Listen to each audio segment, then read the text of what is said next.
So yung halimbawa natin, balikan natin. No? Ito daw yung mga estudyante ni Madam Nicole na kinonvert natin into a given example of a set. Set N, we have Juan, Pedro, and Maria bilang mga estudyante ni Madam Nicole. Okay. Isang araw, ang sabi ni Madam Nicole sa kanyang mga estudyante o mga anak, pakiok muna natin yung mga audio natin. Mga anak, sabi ni Madam Nicole, para hindi daw maingay. And then, so after nyo patayin yung mga audio ninyo, Juan, Pedro, and Maria, ito na yung gagawin natin. Okay, pakinggan yung maigi ha. Tomorrow, kailangan lahat kayo dumating sa klase natin. Kasi may importante akong ipapagawa sa inyo bukas. Tumango si Juan, si Pedro at si Maria na darating daw sila bukas ng umaga para tulungan si Madam sa kanyang mga gawain sa eskwela. So ano yung posibleng pwedeng mangyari pagdating ng kinabukasan? So ito na nga nangyari.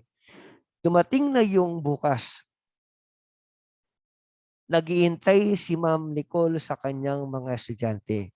Ito yung mga posibleng pwedeng mangyari kinabukasan. The first event that may happen, okay, no? Ang dumating lang sa tatlong iniintay ni Madam Nicole, si Juan lang.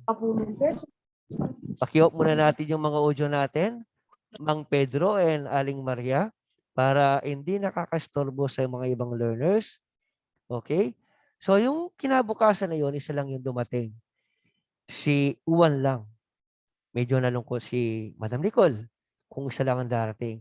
Or posible kang mangyari, ang dumating lang si Pedro. Hindi dumating si Juan at si Maria. Siguro parehong nilagnat kaya hindi nakarating.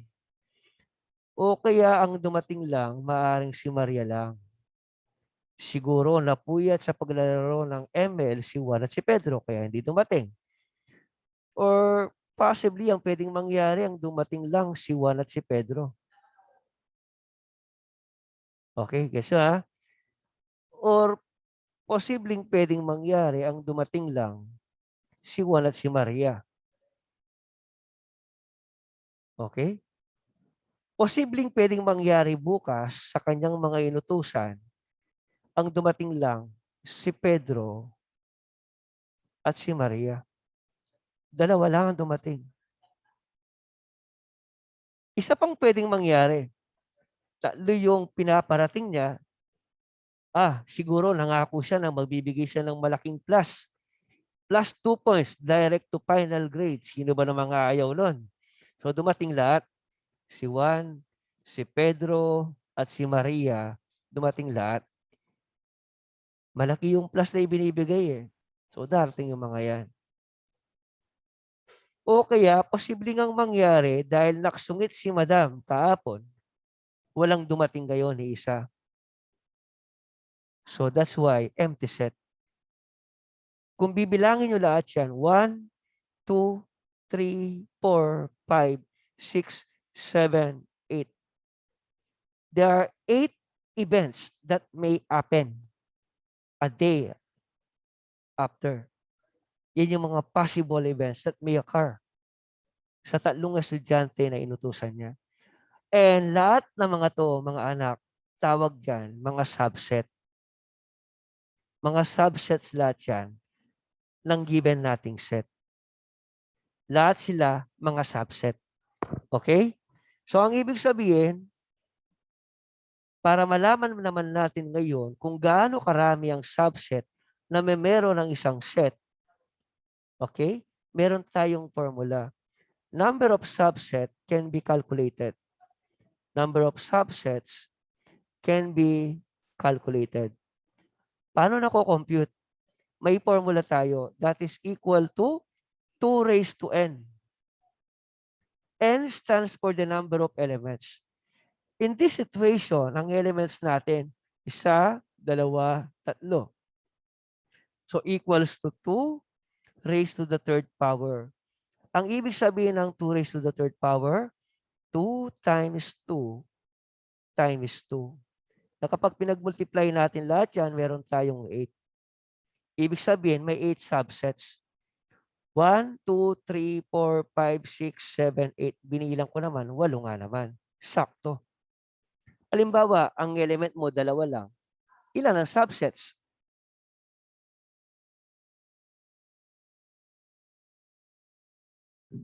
Anyone? 4. Very good. 6, sir. 4. 2 raised to 2 is 4. 2 times 2 is 4. E paano Tama po, kung, okay, kung ang element mo 4, ilan ang subset? 16. 16. Tama. Okay, very good. 16 po. Okay, tama yon. So, 16 yung subsets. Na pwede ko nang erase lahat yan. Total, nakuha na nyo ang ibig sabihin ng subset. So, yun ang ibig sabihin ng subset para mas malinaw, no? In statistics, and yung mga possible events that may occur. Okay? Yung namang universal set sa statistics, yun ang tinatawag nating sample space. Universal set. Yung subset naman, ito yung mga possible events that may occur in statistics. Mga posibleng pwedeng mangyari. At kayang-kaya din natin i-compute yun. Okay? Kung ano ba yung mga possible events that may occur. So, there are the kinds of subsets. Dalawa yan. The proper and improper.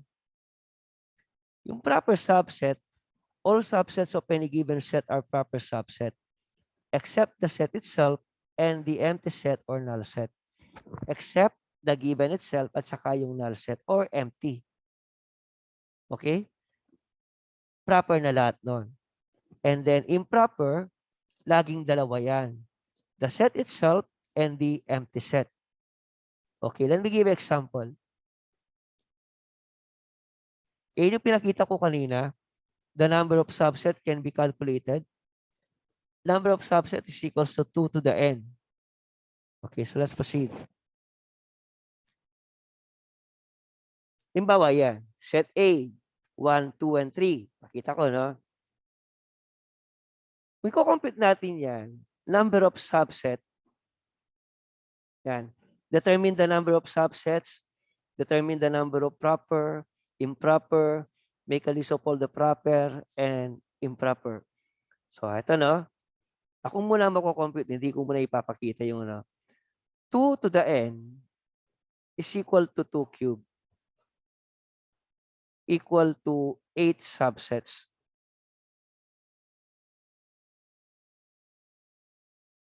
Okay. Ito yun. Nasolve na natin. Ilan daw ang proper?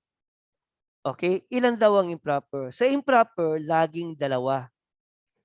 Kahit na gaano pa karami yung subset mo, laging dalawa. Okay? Kung dalawa yung improper subset, ibig sabihin, 6 na lamang yung proper. Okay? Kasi 8 lang yung subset.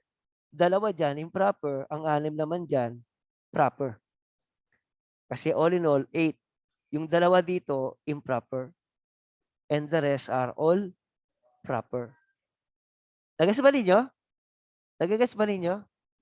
Kung 8 yan, Yes, yung 2, improper. Ang 6, proper. Kung 16 yan, ang 2, improper. Ang 14, proper. Kung 4 yan, ang 2, improper. Ang 2, proper. Kung 32 yan, ang 2, improper. Ang 30, proper. Ngayon, paano ang paglilista? Okay. Ito yung proper subset. Ito yung improper subset. Unahin na natin yung improper. Ang improper, yung mismong given, at saka yung empty. Ilan na? 2 na. So, 2 na yan. So, 6 na lang ang ating inaanap. Una, single muna. Okay. 1, then 2, then 3. Isaan muna. And then, 3 na yan. 3 na lang. Pangalawa, pandalawaan naman. Ito yung mga combination. Sa pagsusulat ng combination, sa pattern na gagawin ko, bawal ang paurong. Dapat puro pasulong. Tingnan niyo 1, 2, 1, 3, 2, 3. Ang movement, laging pasulong. 1, 2, 1, 3, 2, 3. And even into reality, ang mga movement natin dapat sa buhay, maski sa pag-uugali natin at pagtanda natin, laging pasulong. Bawal lang paurong. So, ganyan din sa sets. Okay? Para maiwasan yung pagkakamali at repetition. Kasi kapag umurong ka, 3-2. 3-2, yun din ang 2-3 Okay? 3-1. Yun din ang 1-3 Ba't mo uulitin? Dapat lagi kang pasulong. Wag kang lilingon. Wag na wag kang babalik. Okay? Doon sa hindi tama. Okay, so let's proceed. Halimbawa, dagdagan ko yung mga elements, no? So, ito yung proper subset, ito yung improper. Now, erase ko yan. Dagdagan ko yung mga element. Ipakita ko na yung una. Para makakita lang kayong pattern kung paano ba ang pagkalkula o paglilista ng mga elements. Okay. What if? Ito yung isang halimbawa natin. Dagdagan ko. Given. Ayun na yung solution pala, no? Pinakita ko lang. Yan. Pinakita ko lang dito. Para hindi na kayo mahirapan. Yan yung solusyon na sinulat ko kanina. Pinaigli ko lang dyan. Now, let me cite you another example. Number 2. Yan, dinamihan ko. Ginawa kong 4. Okay, tinan nyo Resolve ko yan. Alamin ko kung ilan ang subset. 2 to the 4. Definitely, we have 16. Kung 16 yan, improper, 2. Ang proper, 14.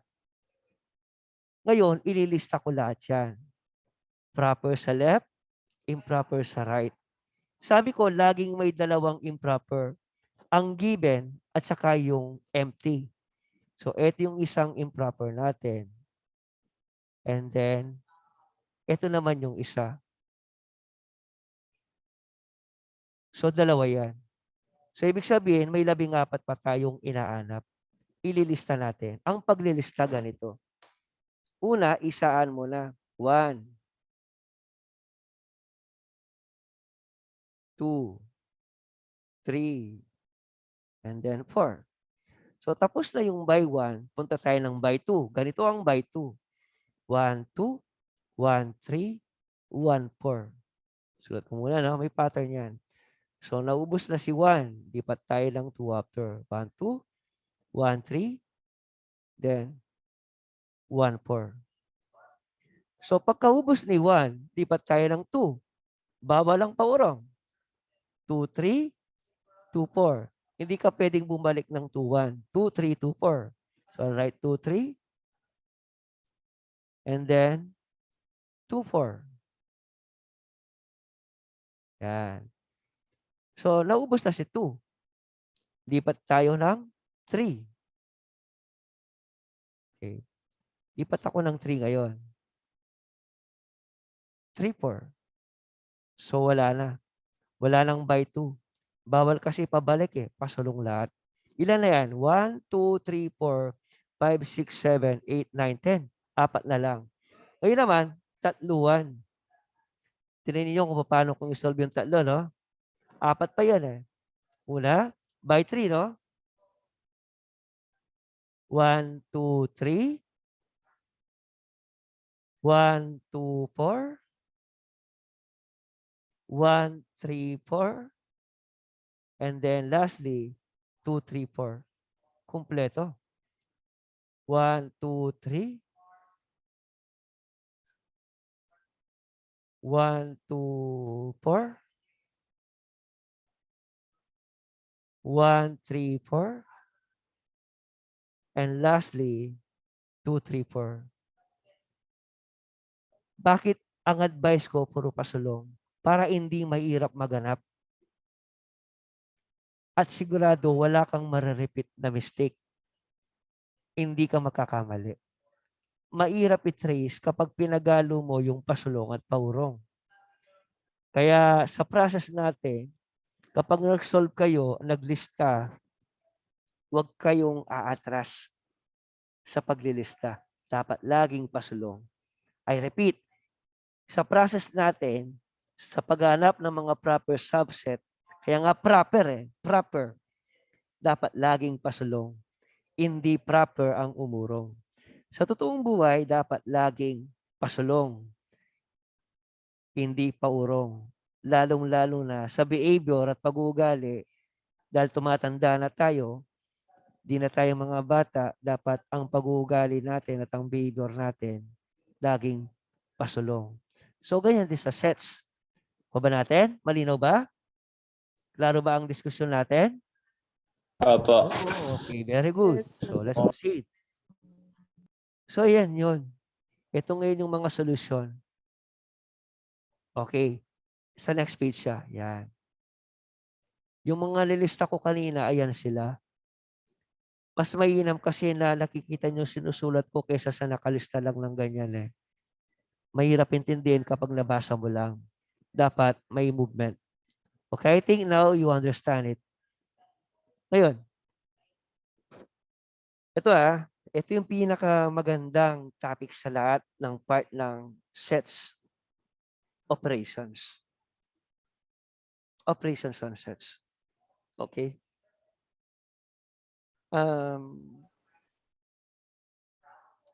Yung una, we have the union of sets. The union of two sets is the smallest sets which contains all the elements of two or more sets. The union of two sets C and D is a set which consists of all the elements of C and all the elements of D such that no element is repeated. Bawal ang repetition. Di ba sa intro pa lang, halimbawa A, may B yung isa. Kapag pinag-combine yan, isang beses mo lang pwedeng isulat kahit pareho silang may B. Kasi ang B isa lang. Okay? So ito yung mga halimbawa. Sample number 1. 2, 4, 5, and 6. And then set B, 4, 6, 7, 8. Kung papansinin ninyo, pareho silang may 6 at 4. Kung pagsasamahin mo yung dalawang yan, ang 4, isang beses mo lang pwedeng isulat doon sa sagot at saka yung 6. So kung pagsasamahin yan, ang ibig sabihin niyan, anumang meron si A at anumang meron si B, dahil pinagbuklod na, pag-aari na nilang pareho. Kasi isa na lang sila eh. Kung sasagutin natin yan, eto, 2, 4, 5, 6, 7, 8, yan na yung bago. Ang symbol na ginagamit natin sa union, ito. Ang ibig sabihin niyan, A, union B, pinagsama na. Isa na lang. 2, 4, 5, 6, 7, and 8. Into reality, this happen. Okay, no? Okay, bigyan ko lang halimbawa para maintindihan nyo ng lubusan at mas klaro ang union. Okay. So, merong akong ibibigay na halimbawa, buburay ko muna yan, no? Iba ko muna siya. So, example ng union of sets.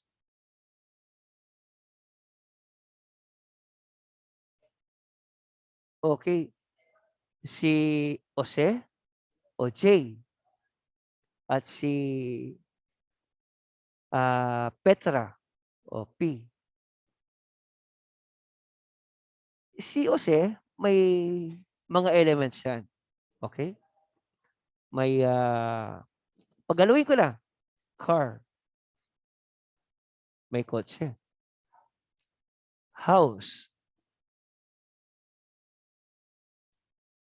Money. Okay? Alisin ko muna yung isa. Ibaba ko siya.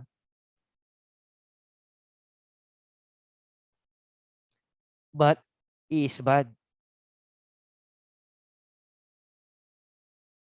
rich. O sabihin ko na lang, alisin ko na yung mga yan, bad, rich na lang, bad, rich, para misana na lang. O, ko na nga, sige. Lagay ko dito, handsome.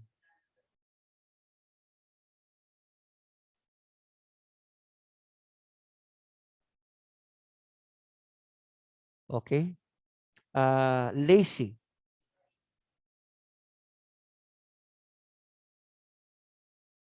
Okay. Si Petra. Yan. O Patrice. Saka si Jack na lang. Palitan ko yung mga pangalan. No? Para medyo sosi ng konti. Ito, beautiful.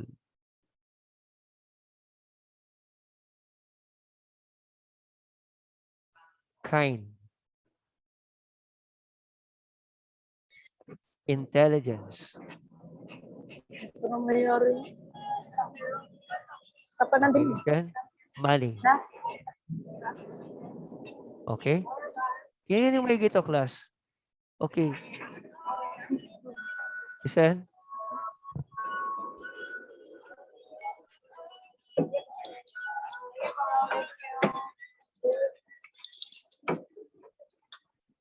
Dagan natin. So, sobra na yun. Nano? Kaya tawag katang...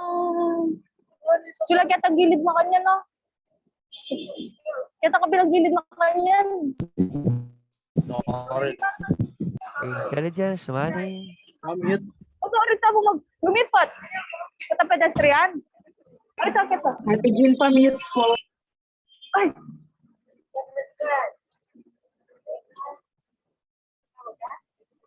Beautiful, kind, intelligence, money, and then what else? Baba. Okay. Tagalogin na lang natin. Para maganda. Masungit. Okay na? Tamad.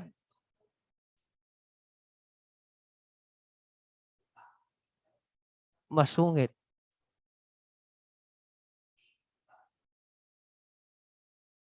Excuse po, sir. Okay, yes? Papanood lang po. Nawala po. Okay, okay lang. Sige, no problem. Okay. So, ibig sabihin yan, kapag yan, pinag-combine natin, union, lahat ng yan, magiging isa na lang. Kaya lang, take note, walang repetition. Okay? Ang kotse ni Juan at saka yung pagiging masungit ni Petra, pareho na nilang pag-aari. Kumbaga sa totoong buhay, conjugal na yan. Conjugal property. Magbubuklod eh. Mag-iisa na lang. Magiging isa na lang. So the union of J and P is equal to this. Lahat ng mga yan. Kaya lang, kapag nag-double, once mo lang pwedeng isulat, yung bahay ni Jose, bahay na rin ni Patrice. Yung kotse ni Jose, kotse na rin ni Patrice. Yung pera ni Jose at yung kay Patrice, pagsamahin, isa lang. Hindi mo pwedeng ulit-ulitin. Yung pagiging wapo ni Jay, pag-aari na ni Patrice yan. Yung pagiging lazy, hindi lang yung positive. Okay? O sabihin natin, basagulero yan, lahat pag-aari na ng babae. Not only the positive. Kapag nagkaroon ng union. Okay? Yan yung moral lesson dyan. Okay? Yung beautiful hanggang doon sa masungit. And then take note, pagsasamahin lang. Wala nga lang repetition. Okay? Huwag ko nang sulat. Alam na ninyo nun. Pagsasamahin lahat ng mga characteristics kay negative or positive, basta anumang meron ng isa, pag-aari na rin ng isa. Lahat ng meron, conjugal property. So ito yung mga example natin ng union. Yan. Sample number 2. A, B, C, D, C, D, E, F. Pagsamahin natin, A, B, C, D, E, F ang sagot. We just combine them. Okay? So yun ang union of sets. Klaro ba? Okay. Okay, tuloy natin yung kwento kanina. Si Jose at si Patrice. Siyempre, nung unang nagliligawan yan, nagtataguan pa ng mga sikreto yan. Pero nung naging mag-asawa na, yon lahat ng pag-aari na meron ng bawat isa, positibo man o negatibo, dahil nag-combine na pag-aari na nilabot. Hindi lang yung mga positive traits, pati na rin yung mga negative. So ano naman yung pangalawa? Ito yung tinatawag nating intersection. Yan yung mga example ng unyo natin, no? Yung mga laws. Okay, nasa video natin yan. Nakapaliwanag yan kasi konti na lang yung time natin.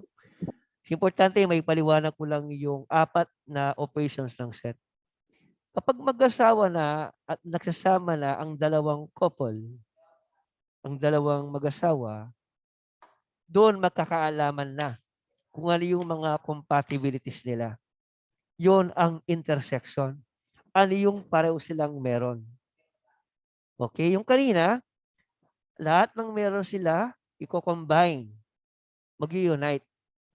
Kapag nagsasama na, the long run, yung mag-asawa, sa totoong buhay, magkakaalaman na yan kung ano yung mga compatibilities nila. Yun ang intersection. Halimbawa, no? Set A, 1, 2, 3. Set B, 2, 3, and 5. Anong pareho silang meron? The intersection of A Three po. and B, ang symbol ng intersection ito, no? Yung symbol na inverted. So, ang sagot, 2 and 3. Okay, same example. Halimbawa, tanong ko ganito. The union of A and B, pagsasamahin, ang sagot natin, 1, 2, 3, and 5. Kasi combine eh. Okay? 1, 2, 3, and 5. Pagsasamahin lahat. So, dito sila na-combine. Ito naman yung kanilang intersection. Ano yung pareho silang meron? So, yun ang ibig sabihin ng intersection of sets. Saan sila magmi-meet? Okay? So, bilang mga alimbawa, ito yung mga example natin na aking nai-present sa inyo ngayon. Para mas klaro, ito yung intersection of sets. Ito yung symbol na ginagamit natin, inverted letter U. So, yun yung mga halimbawa natin. Tingnan nyo ha. Set S and T, ano yung parehong meron?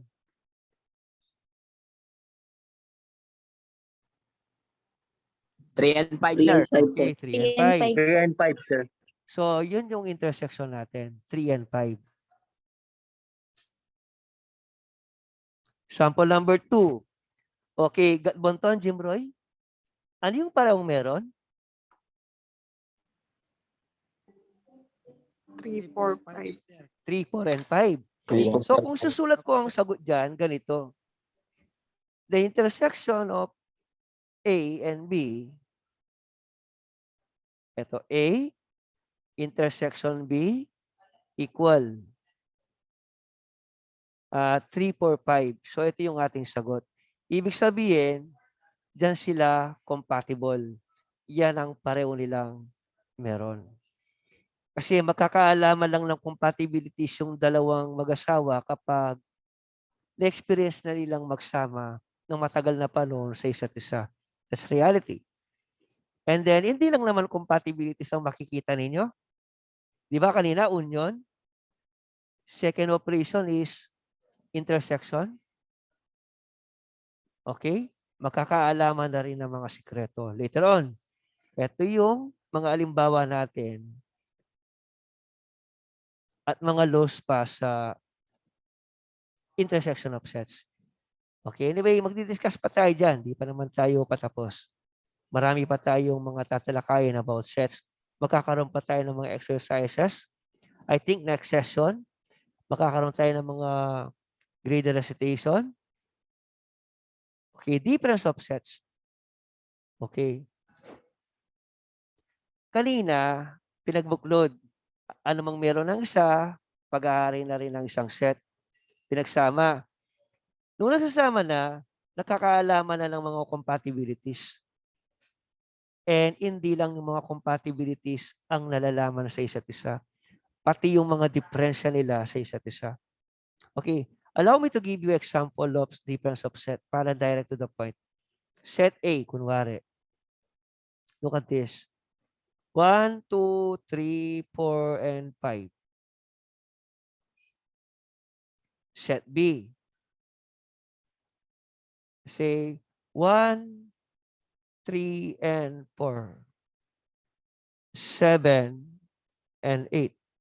Yan. So, yun yung mga elements sa B.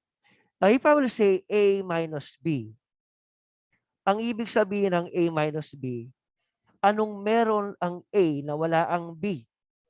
Sige nga, anong meron ng A na wala ang B? 5 po. 5.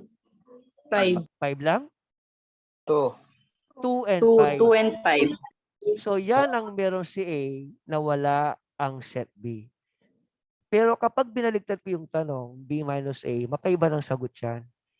Anong meron si B na wala si A? 7, 8. Ano? 7, 8 po. 7 and 8. So, 7 and 8. So, ganyan lang yan, kasimple. Okay. E, paano kapag tinanong ko kayo ng ganito? Anong parehong meron si A at B? 1, 3, 4 po. 1, 3, 1, 3, 4. 4. 1, Yan. 3, 4 po. So, ganyan lang yung mga tanong. Diba? Dali. Ngayon, kapag pinagsanib yung dalawa, ano yung sagot? Pinag-combine. 1, 1, 2, 3, 4, 5, 7, 8. 1, 2, 3, 4, 5, 5, 7, and 8. Yan ang sagot natin. Okay, kuha ba ninyo? Yes Kuha na sir. ba? So, ang difference Yes of po. sets, dito na magkakaalaman ng kapulangan sa isa't isa yung dalawang tao. So, okay. If A and B are two sets, then their difference is given by A minus B or B minus A. At yan yung halimbawa na ibinigay ko. Mas pinalawi ko pa yung halimbawa. And ibinalikan pa natin yung union at saka intersection. Kaya may examples natin dyan. Ibilisan ko na lang. Total, malinaw na siya. Kayang-kaya na ninyo yan. And then, actually, may isa pa tayong klase ng... Pero pa tayo isang operations on sets. Ito yung complement of sets. Yung mga kakulangan natin as individual, sa totoo lang, into reality, may isang nagpupuno. Ito yung Diyos. Okay? Now, para mas maintindihan ninyo, halimbawa, binigay ko A prime. Ibig sabihin yan, complement of set A. Kung susulat ko yan, U minus A. Universal set minus A. Anong meron ng universal set na wala ang A? Okay? Kasi yun ang i-complement sa'yo. Yun ang ibibigay sa'yo. Yun ang kakulangan. Okay? Halimbawa, B, yan. Complement of set B, U minus B. Halimbawa, yan. U minus C. Can you follow? Susundan ba ninyo? Kaya nga complement eh. Yung mga kakulangan mo, sigurado may magpupuno. Okay, so let's proceed. Let me give you an example para mas klaro. So, sigurado dapat may universal set tayong ibibigay. Ano ba? Ito yung universal set. U. 1, 2, 3, 4, and 5. So, yun yung universal set natin. Set A. 1 and 2.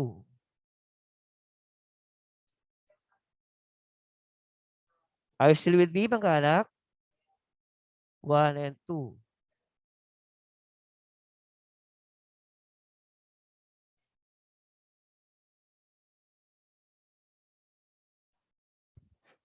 Wala akong makita.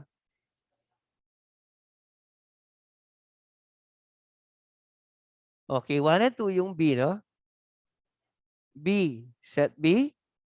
1 and 2 yung A, set B naman. Let's say we have 3 and 4. And 5. Set C, we have 1 and 3. Okay. Kapag tinanong ko kayo ng ganito, Okay, look at this, look at this. Complement of set A, ang ibig sabihin niyan, U minus A. Anong meron ng universal set na wala ang A? Sige nga, sagutin nyo. Anong meron ng U na wala ang A? 3, 4, 5. 3, 4, 5. Okay, so ganyan lang kasimple. O halimbawa, ito yung tanong. Complement of set B. Anong meron ng U na wala ang B? Yan ang ibig sabihin nun. 1 and 2. 1 and 1 and 2. 1 and 2. Eh, paano kapag complement of sets yan? Tanong, anong sagot? 2, 4, 2, 4, 5 po. Okay, 2, 4, 5. Or U minus C is equal to 2, 4, 4, 5. and 5. Okay. Eh, paano kapag tanong ko A minus B?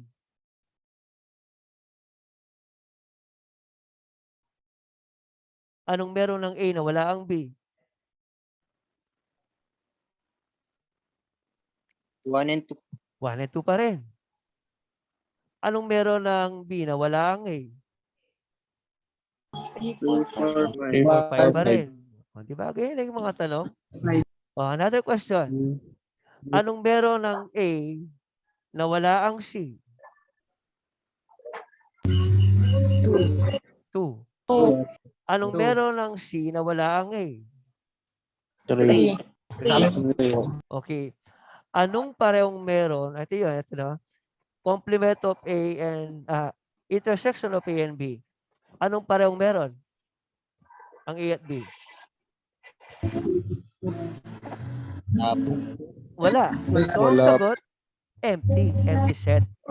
Okay? Empty set ang sagot doon. Kapag walang intersection, empty set yun. Can you follow? Yes. So, Yes, sir. that's it. Walang kahirap-hirap. Ngayon, may mga situations dito, mga anak, no, na pinagaluwalo ko.